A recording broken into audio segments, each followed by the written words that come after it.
राजस्थान के एक छोटे से गांव की रातें हमेशा डर से भरी रहती थीं। दिन में यह गांव साधारण लगता था। बच्चे खेतों में खेलते, औरतें कुएं से पानी भरती और बूढ़े लोग पीपल के पेड़ के नीचे बैठकर गप्पे मारते। लेकिन जैसे ही सूरज डूबता, गांव का हर दरवाजा अंदर से बंद कर दिया जाता, क्योंकि सब जानते थे कि रात के अंधेरे में यहाँ एक खूबसूरत लेकिन खतरनाक डायन घूमती है। उसका नाम कोई नहीं लेता था, सब उसे बस वो कहते थे। कहा जाता था कि वह डायन कभी एक सुंदर युवती थी, रूपा, गांव के जमींदार की इकलौती बेटी। उसकी सुंदरता की चर्चा चारों ओर थी, पर शादी से एक दिन पहले ही उसका मंगेतर किसी और लड़की के साथ भाग गया। अपमान, तिरस्कार और क्रोध में रूपा ने तंत्र मंत्र का सहारा लिया, लेकिन वो साधना गलत निकली। चांदनी रात को श्मशान में किए गए उस प्रयोग ने उसे इंसान से डायन बना दिया। अब उसकी जिंदगी का एक ही नियम था, जवान लड़कों की आत्मा पीना, ताकि वो हमेशा जवान और सुंदर बनी रहे। गांव का एक लड़का किशन, जिसकी उम्र मुश्किल से 20 साल थी, एक दिन देर शाम खेत से लौट रहा था। हवा में चमेली की खुशबू घुली हुई थी। अचानक उसने सड़क किनारे एक औरत को खड़ा देखा।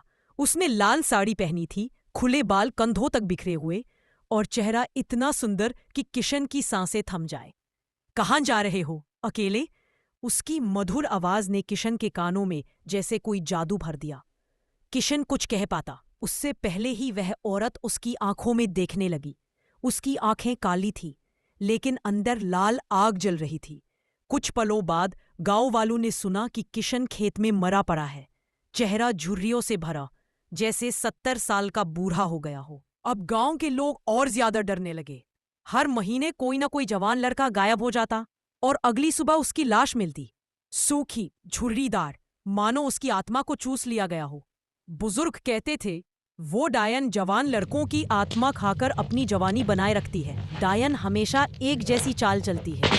वो रात को सुनसान रास्ते पर मिलती, कभी रोती हुई, कभी रास्ता पूछती हुई, तो कभी आकर्षण से भरपूर रूप में।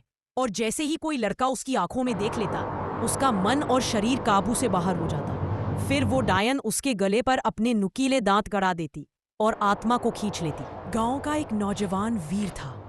उसका भाई भी डायन का शिकार हो चुका था। वीर ने ठान लिया कि वह इस रहस्य को खत्म करेगा। वह गांव के एक बूढ़े तांत्रिक भैरवनाथ के पास गया।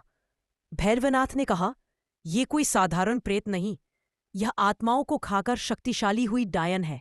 इसे हराने के लिए तुम्हें चांदी का त्रिशूल और पीपल के पत्तों का ताबीज साथ रखना होगा। अगली पूर्णिमा की रात वीर ने खुद को चारे की तरह पेश किया। वह अकेला सुनसान रास्ते से गुजरा।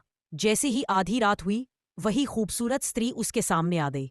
उसकी मुस्कान में मोह और जहर दोनों थे। इतने सुंदर हो, क्यों अकेले घूम रहे हो? वीर ने चुपचाप उसके पास जाने का नाटक किया। अचानक डायन ने अपने लंबे नुकीले नाखूनों से उस पर झपट्टा मारा, लेकिन वीर ने चांदी का त्रिशूल निकालकर उसके दिल पर तान दिया। डायन चीखी। उसकी चीख इतनी भयानक थी कि पास के पेड़ हिल गए।